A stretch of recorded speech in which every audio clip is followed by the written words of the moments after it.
इस दुनिया में एक ऐसा कोकीन स्मगलर पैदा हुआ जो चालाकी और धंधे के सारे रिकॉर्ड तोड़ दुनिया का 7वां सबसे अमीर आदमी के लिस्टों में शुमार हो गया। उसने ऐसे ऐसे कांड किए कि उससे 4 से 5 हजार मौतों का जिम्मेदार माना जाता है। कोकीन की दुनिया में 80% कोकीन वही स्मगलिंग करता था। जी हाँ दोस्तों, हम किसी और की बात नहीं, हम बात कर रहे हैं पेब्लो एस्कोबार के बात। आपने कभी न कभी ये नाम जरूर सुना होगा, अगर नहीं सुना है तो आपको हम बता दें, यह एक कोकीन स्मगलर था जो दुनिया के 80% कोकीन अकेले स्मगलिंग करता था। इसे किंग ऑफ कोकीन के नाम से भी जाना जाता है। आज की इस वीडियो में हम इसी टॉपिक पे बात करने वाले हैं। आपका ज्यादा समय बगैर लिए हुए हम वीडियो को शुरू करते हैं।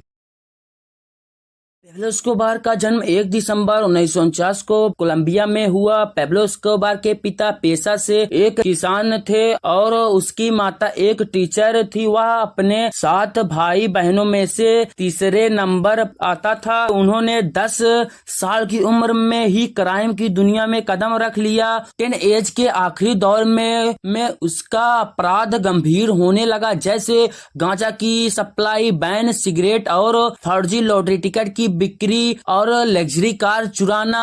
1970 के दशक के शुरुआती सालों में उसकी पहचान एक चोर और बदमाश के रूप में होने लगी थी। 20 के 21 की उम्र में ही उसने किडनैपिंग में हाथ डाला। अपने होम टाउन मिडलैंड से उसने एक मालदार एग्जीक्यूटर को अगवा किया और उससे $1 लाख की फिरौती हासिल की। आज के जमाने में यह रकम $6 लाख यानी करीब 4 करोड़ रुपए के बराबर है। 22 की उम्र में ही वह बिलियनियर डॉलर का मालिक हो गया। गैंगस्टर तो बदनाम ही होते हैं हिस्सा और धोखाधड़ी के लिए, पर एस्कोबार ने हत्या कर दी। साल था 1975, उम्र थी 26 साल।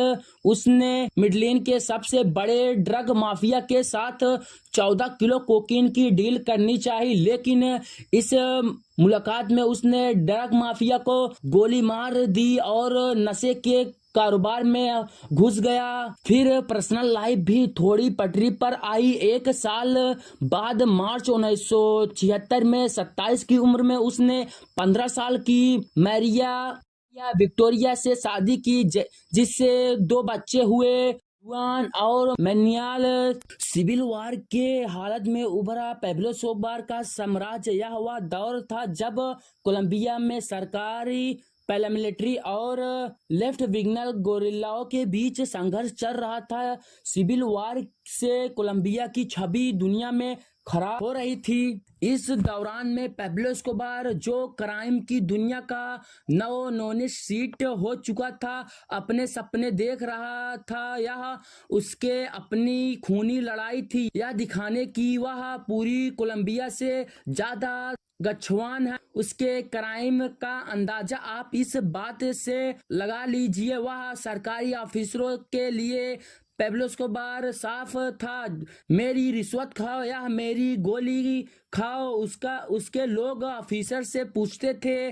प्लेट और प्लोमी यानी सिल्वर या सीसी, इसका मतलब हुआ रिश्वत या मौत। पूरे कोलंबिया में यह सवाल एक खौफनाक जुमला में बदल गया था। लोग कहते थे कि अगर आपको रिश्वत नहीं पाया तो यकीनन आपको मार देगा। हजारों ऑफिसर मारे गए, हजारों ऑफिसर मालामाल हो गए। एस्कोबार को कुल मिलाकर करीबन 4 से 5 हजार मौतों का जिम्मेदार माना जाता है। एक फ्लाइट में 5 से 11 टन कोकीन स्मगलिंग की जाती थी। एक उड़ान पर $5 लाख से ज्यादा कमाई किया जाता था। जाहिर है उसके गुरखे खुश और मालामाल रहते थे। आप सोच रहे होंगे कि तो पेब्लो एस्कोबार बहुत अमीर होगा, लेकिन नहीं, वह बहुत अमीर था। उसके पास बेशुमार बेहिसाब दौलत थी। फोर्ब्स मैगजीन ने उसे दुनिया का 7वां सबसे अमीर आदमी के लिस्टों में शुमार किया था। पेब्लो एस्कोबार के भाई के मुताबिक वह लोग हर हफ्ते $1000 सिर्फ वह रबड़ बैंड खरीदने में लगा देते, जिससे नोटों की गड्डियां बांधी जाती थी। उसका गोडाउन हमेशा कैशों से भरे रहते थे। कई बार उसे जमीन खोदकर कैश गाड़ने पड़े। उसका अपना चिड़ियाघर था जिसमें वह सारे जानवर भी थे जो कोलंबिया में होते ही नहीं।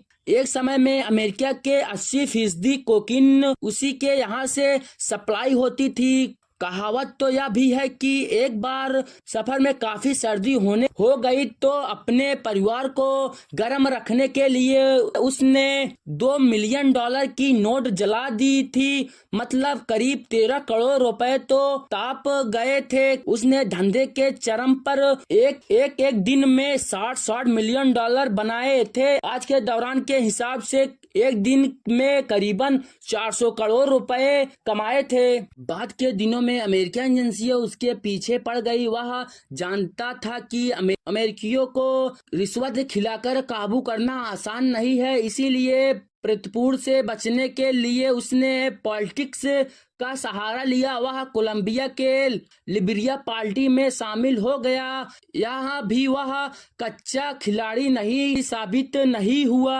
1982 में वह कोलंबिया संसद के निचले सदन के अल्टरनेट मेंबर के तौर पर चुना गया। कोलंबिया के लेबन पार्टी में था। स्पेन में जब इस वक्त उसका ड्रग साम्राज्य भी चरम पर था। इसे साल जब फिलिप गोंजालेव ने शपथ के प्रधानमंत्री पद को शपथ लिया तो drug lord Pablo Escobar Colombia प्रतिनिधि के तौर पर उनके शपथ ग्रहण में शामिल हुए। अब उसने ऑफिशियल इज्जत मिलने लगी थी। अब उसे लंबे समय तक हिंसक बने रहना संभव नहीं था। हिंसक गतिविधियों को छोड़ने का ऐलान करा। उसने 1991 में सरेंडर कर दिया। उसने लग्जरियस प्राइवेट जेल लेकेंडलन में रखा गया जिसके ऐशो आराम के चर्चे थे। उसके सरेंडर से पहले ही कोलंबिया के नए संविधान में कोलंबियाई नागरिक के प्रतिबंध पर रोक की व्यवस्था कर दी गई थी। इस पर आरोप लगा कि एस्कोबार ने संविधान बनाने वाले को प्रभावित किया है। जेल में होने के बावजूद एस्कोबार का धंधा भी उसके राजनीतिक करियर के सम्मान चलता था। कोलंबिया में घरेलू हालत खराब थी। यह दुनिया के मर्डर कैंप कहा जाने लगा था। लोग पड़ोस में निकलने से भी डरते थे। कोई किसी को भी मार सकता था। कुछ गिरोह युद्ध के नतीजे थे। कुछ एस्कोबार का असर एक पूरे देश का चरित्र बदल गया था। 1992 के दशक में कोलंबिया में 27,000 मौतें हुई, यानी रोज करीब 74 मौत हुई थी। पेब्लो एस्कोबार को मारने का साजिश कोलंबिया सरकार रचनी शुरू कर दी थी। उसे मारना इतना भी आसान नहीं था। वह आसानी से मार दिया गया यह कहना बहुत ही कठिन बात होगी। 1992 में उसे ठिकाने लगाने के लिए कोलंबिया पुलिस को एक नई ब्रांच बनानी पड़ी। इसका नाम रखा गया सर्च ब्लैंक। 2 दिसंबर 1993 को सर्च ब्लैंक ने एस्कोबार को मार गिराया। रेडियो टेलीविजन टेक्नोलॉजी से पता लगाया कि वह मेडलिन में मिडिल क्लास इलाके में छिपा है। दोनों पक्षों में शूट आउट हुआ।